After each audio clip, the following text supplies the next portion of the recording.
25 में दे रखा है A B parallel to D E, A B parallel to D E, D E किधर है आपका, डी ई या डी एफ बोले कोई दिक्कत नहीं है, वही मैच मिला के आगे तक बढ़ा है, कोई दिक्कत नहीं है।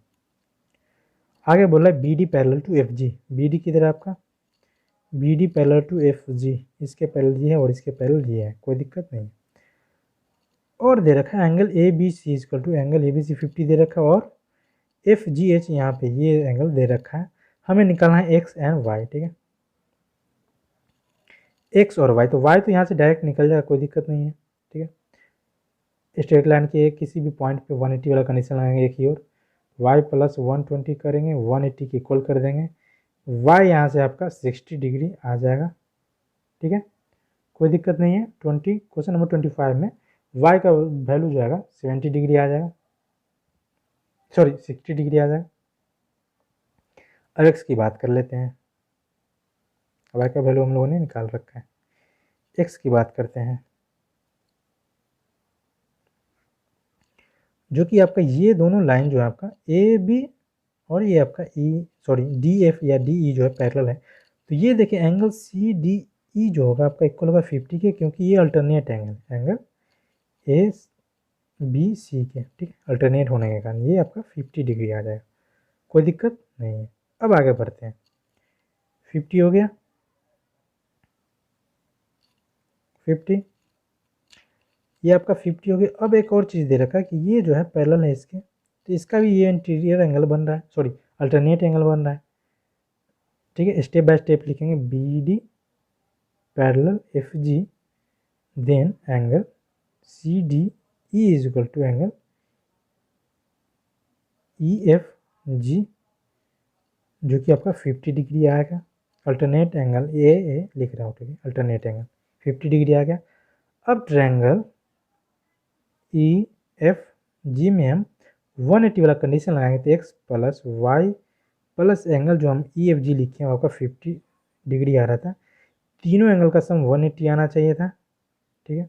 यहाँ से आप देखेंगे वाई का वैल्यू हमें मालूम है 60 डिग्री हम लोगों ने पहले निकाल रखा है, ठीक है, एक्स का वैल्यू यहाँ से निकल जाएगा, तो आप देखेंगे एक्स प्लस वाई का वैल्यू कितना था, ये आपका वाई है 60 डिग्री और ये आपका 50 डिग्री इज इक्वल टू 180 था, एक्स यहाँ से कितना आएगा 70 डिग्री आंसर आएगा, ठीक है, कोई दिक्कत यहाँ तक नहीं होनी चाहिए।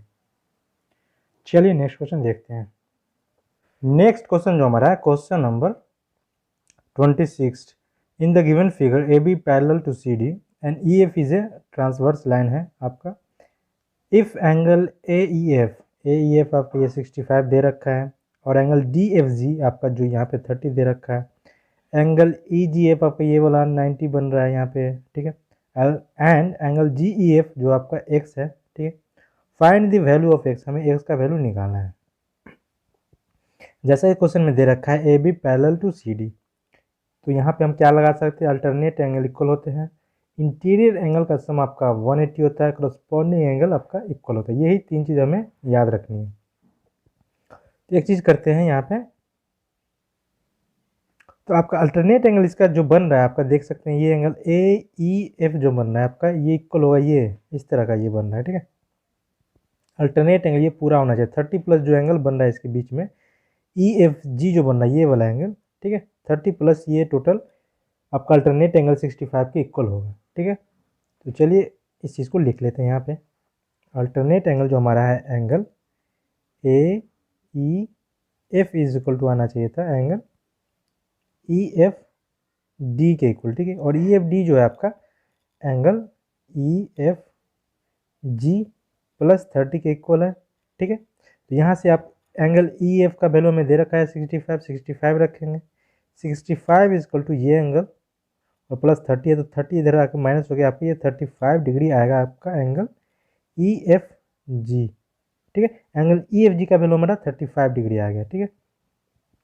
अब चलिए ट्रायंगल ई एफ जी में हम देखते हैं इंटीरियर एंगल का सम 180 वाला कंडीशन लगाए तो वहाँ से एक्स हमारा निकल जाएगा, ठीक है। तो चलिए देखते हैं, एक्स डिग्री प्लस आपका एंगल ई जी एफ जो दे रखा था वो और plus angle E F G is equal to 180 होना चाहिए था, ई जी एफ का वैल्यू में दे रखा है यहाँ पे 90 डिग्री, ठीक है। यहाँ पे हम 90 लिख लेते हैं, प्लस का साइन x डिग्री निकालना है हमें, प्लस एंगल EFG का जस्ट थोड़ी देर पहले हम लोगों ने निकाला, उसका वैल्यू कितना 35 डिग्री था, ठीक है।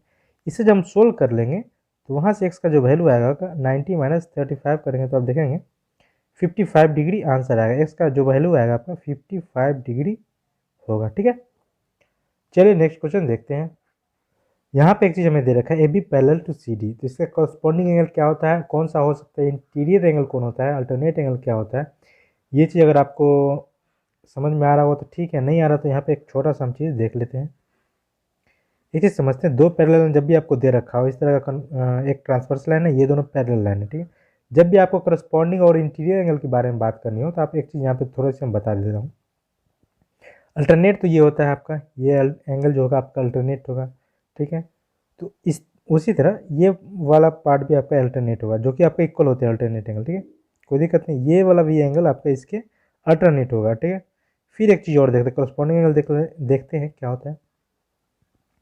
करस्पॉन्डिंग एंगल को समझने के लिए मतलब दो लाइन, ये पैरेलल लाइन है, ठीक है, एक ट्रांसवर्स लाइन है, उसमें क्या करना है कि ये वाला पार्ट जो बना नीचे वाला उसको दो तरह से लिख लीजिए, एक ऊपर वाला पार्ट लिख लीजिए और एक नीचे वाला पार्ट। तो ये एंगल अगर 30 बन रहा है तो ये वाला इस तरह भी देखेंगे, इस साइड से देखेंगे दूसरे पार्ट में, तो ये एंगल भी आपका 30 होंगे जब दोनों लाइन पैरेलल होंगे तब, इसी को हम करस्पॉन्डिंग एंगल बोलेंगे। इसी तरह नीचे वाला पार्ट इसके करस्पॉन्डिंग होगा, ये वाला पार्ट इसके करस्पॉन्डिंग होगा, ठीक है। इस तरह आप याद रख सकते हैं, ठीक है, ये सारे करस्पॉन्डिंग एंगल इक्वल होते हैं, ठीक है।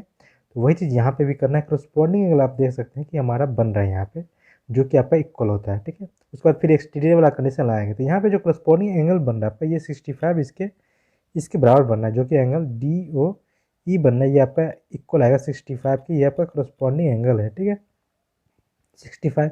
अब ट्रायंगल OCE में बात करते हैं, आपका एक्सटीरियर एंगल जो आपका बन रहा है ये आपका DOE है, एंगल DOE जो है आपका एक्सटीरियर एंगल भी है आपका ट्रायंगल OCE का, ठीक है। ये इक्वल होगा आपका 20 डिग्री, जो भी एंगल ये बन रहा है, दो इंटीरियर अपोजिट इंटीरियर जो होते हैं उसके इक्वल होता है। 20 प्लस जो हमें निकालना है एंगल ECO, ये होगा।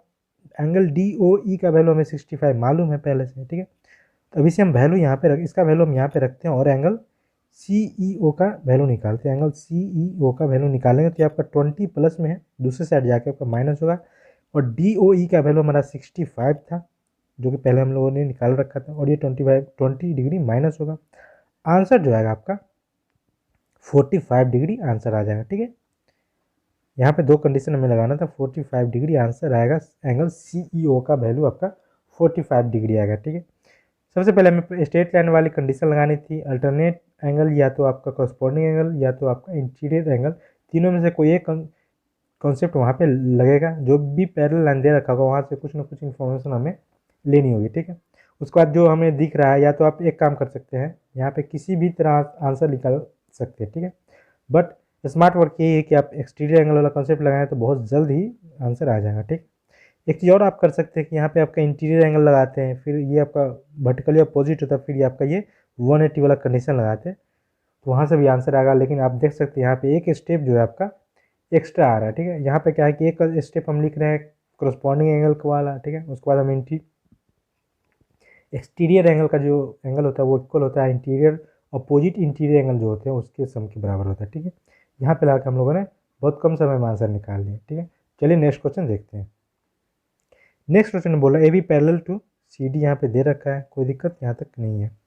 And EF is transverse line, EF transverse line है, कटिंग देम G और H पे कट कर रहा है। एंगल EGB कहाँ पे बन रहा है, EGB ये वाला एंगल 35 दे रखा है, और QP जो है यहाँ पे परपेंडिकुलर दे रखा है, परपेंडिकुलर मतलब एक एंगल आपका 90 बन रहा है, ये चीज़ आपको आना चाहिए। Find the measure of angle PQH, हमें ये निकालनी है, कोई दिक्कत यहाँ तक नहीं होनी चाहिए। यहाँ पे भी फिर वही चीज़ लगाना है, करस्पॉन्डिंग इंटीरियर, यही तीनों में से कोई एक चीज़ लगानी होगी। ये ट्रायंगल जो फॉर्म हो रहा है ना, यहाँ पे x दे रखा और ये 90 बन रहा है, ठीक है। इसे अच्छे से हम लिख लेते हैं, इसे हम अच्छे से ड्रॉ कर लेते हैं, इस तरह का फॉर्म है। ये आपका 90 बना और ये आपका x डिग्री है, ठीक है, और एंगल Q है, ये आपका P है और ये आपका H है, ठीक है। हमें x का वैल्यू निकालना है। अब यहाँ पे देखें एक चीज़, करस्पॉन्डिंग एंगल आपका इसका 35 का कौन सा हो सकता है बताइए। करस्पॉन्डिंग एंगल जो होगा ये आपका 35 का ये वाला हो जाएगा, ठीक है।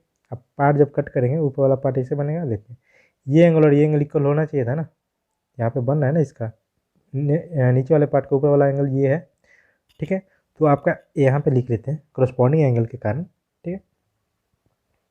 Angle E G B is equal to angle G H D corresponding angle होने के कारण, ठीक है। तो ई जी बी का वैल्यू हमें मालूम है 35 डिग्री, उस तरह से एंगल जी एच डी का वैल्यू हमें भी मालूम पड़ गया है 35 डिग्री। जी एच बी का वैल्यू हमारा जी एच डी का वैल्यू जो होगा एंगल जी एच डी का जो वैल्यू आएगा हमारा 35 डिग्री आएगा। ये आपका corresponding angle angle E G B के करस्पॉन्डिंग एंगल है, ठीक है। उस तरह फिर आप ट्रायंगल में बात करिए, ये एंगल जो बन रहा है आपका, ये आपका वर्टिकली अपोजिट एंगल है। Angle Q H P is equal to angle G H D लिखना है, और ये आपका वर्टिकली अपोजिट एंगल है, ये लिखना है। तो दोनों वर्टिकली अपोजिट एंगल और करस्पॉन्डिंग एंगल क्या होते हैं, इक्वल होते हैं। इस तरह से आपका एंगल क्यू जी H angle Q H P का वैल्यू भी कितना 35 डिग्री आ जाएगा, ठीक है। यहाँ से आप एक चीज़ अब वन स्टेप और बचा है जो हमें यहाँ पे यूज़ करना, उसके बाद आंसर हमारा एक्स का वैल्यू आ जाएगा, ठीक है। अब ट्रायंगल पी क्यू एच में देखेंगे कि एक एंगल आपका 90 डिग्री था, एक एंगल आपका 35 डिग्री था, और एक एंगल आपका एक्स डिग्री था, ठीक है। तो तीनों एंगल का सम कितना 180 होना चाहिए था, इंटीरियर एंगल का सम। अब यहाँ से आप क्या करेंगे, एक्स का वैल्यू बड़े आराम से निकाल सकते हैं। एक्स का जो वैल्यू है आपका 90 माइनस होगा तो वो 90 बचेगा, 90 में से फिर 35 माइनस होगा, कितना आएगा 55 डिग्री। इसका भी आंसर आपका 55 डिग्री आने वाला है, ठीक है। चलिए नेक्स्ट क्वेश्चन देखते हैं। नेक्स्ट क्वेश्चन जो हमारा है question number 29। In the given figure A B parallel to C D दे रखा है, और ई एफ जो है आपका परपेंडिकुलर है, ठीक है। ई एफ ये आपका 90 डिग्री यहाँ पे बन भी रहा है, ठीक है। ई जी जो है आपका ये वाला लाइन ट्रांसवर्स लाइन है, such that angle G E D 130 दे रखा है। हमें फाइंड करना है angle E G F. Angle E G F कहाँ पे बन रहा है, ये वाला एंगल कितना होगा ये हमें बताना है, ठीक है। तो कोई दिक्कत यहाँ नहीं, क्या निकालना है हमें, एंगल ई जी एफ। तो आप एक चीज़ देखें ना, यहाँ पे एक तो बहुत ही शॉर्ट इसका सॉल्यूशन है। जैसे कि ए बी पैरेलल आपका सी डी के दे रखा है, तो हम क्या कर सकते हैं कि आपका इंटीरियर एंगल का सम कितना होता है 180 होता है। बस हमें कुछ नहीं करना था इस क्वेश्चन में। बी जी ई जो आ रहा है plus angle G E D आएगा, दोनों एंगल का सम 180 होना चाहिए था। एक एंगल जी ई डी जो हमारा 130 दे रखा है, आपका 130 यहाँ पे रखेंगे, प्लस का साइन हमें निकालना क्या है, या तो बी जी ई लिखिए या ई जी एफ लिखिए, कोई दिक्कत नहीं है, ठीक है। यहाँ पे नाम से हम पहले ही बता रखे हैं कि नाम आप उस एंगल जो दो भी पॉइंट के बीच जो बना, जैसे कि दो स्ट्रेट लाइन के बीच एंगल सेम आना चाहिए, उस स्ट्रेट लाइन पे कोई भी पॉइंट आप ले सकते हैं, ठीक है। कोई भी नाम आप लिख सकते हैं, उसके बीच का जो एंगल बन रहा है वो सेम होना चाहिए, ठीक है। या तो आप इसका नाम बी जी ई लिखें, या आप इसका नाम ई जी एफ लिखें। यहाँ से आप देख सकते हैं वो जो फॉर्मेशन एंगल का हो रहा है वो सेम ही आ रहा है, ठीक है। ई जी एफ कर रहे हैं तो यही एंगल बन रहा है, और बी जी ई कर रहे हैं तो आपको वही एंगल बन रहा है, तो कोई दिक्कत नहीं है। जो क्वेश्चन हमें दे रखा है वही लिखते हैं, यहाँ पे ई जी एफ लिख लेते हैं, इजिकल टू 180 होना चाहिए था। इसे हम सोल्व करके, इसे हम जब सोल्व करेंगे तो आप देखें कि एंगल जो आ रहा है आपका ई जी एफ का value, angle E G F जो आ रहा है आपका, ये आपका 50 डिग्री आएगा, ठीक। क्वेश्चन नंबर 29 का जो आंसर आएगा आपका 50 डिग्री आएगा। और एक चीज़ और यहाँ पे बता दें, ये आपका 90 डिग्री बनाने का यहाँ पे कोई दिक्कत नहीं है, ठीक है। यहाँ पे 90 डिग्री बनाने का कोई यहाँ पे कोई ये यूज़ नहीं है इसका। जैसे कि 90 डिग्री ये भी हो गया आपका, ठीक है। हमें क्या दे रखा था, क्या चीज़ ऐसा करते जिसका यूज हो सकता है। ये एंगल आपका भी 90 ही हो गया था, ठीक है। तो ये आपका कितना हो जाता है, ये यहाँ से भी डायरेक्ट सोच सकते हैं, कोई दिक्कत नहीं है। यहाँ से ये आपका 90 हो जाता था, ये 90 130 में से 90 माइनस करते तो कितना आता है, ये आपका 40 डिग्री आता है ये, ठीक है। और ये एंगल आपका 90 बन रहा है पहले से, ठीक है। और ये एंगल हमें निकालना था, इसका कितना 40 आ गया, ठीक है। और इसका 90 दे रखा था। यहाँ से भी आप निकालेंगे तो एंगल जो आएगा आपका आंसर ई जी एफ का, वो आपका 50 डिग्री आएगा, ठीक। बट बेस्ट वे जो है आपका, बेस्ट तरीका जो है आपका, वो पैरेलल लाइन दे रखा है तो हमें इंटीरियर एंगल का सम कितना 180 कर लेना है, और कुछ नहीं करना था, आंसर हमारा आ जाएगा, ठीक है।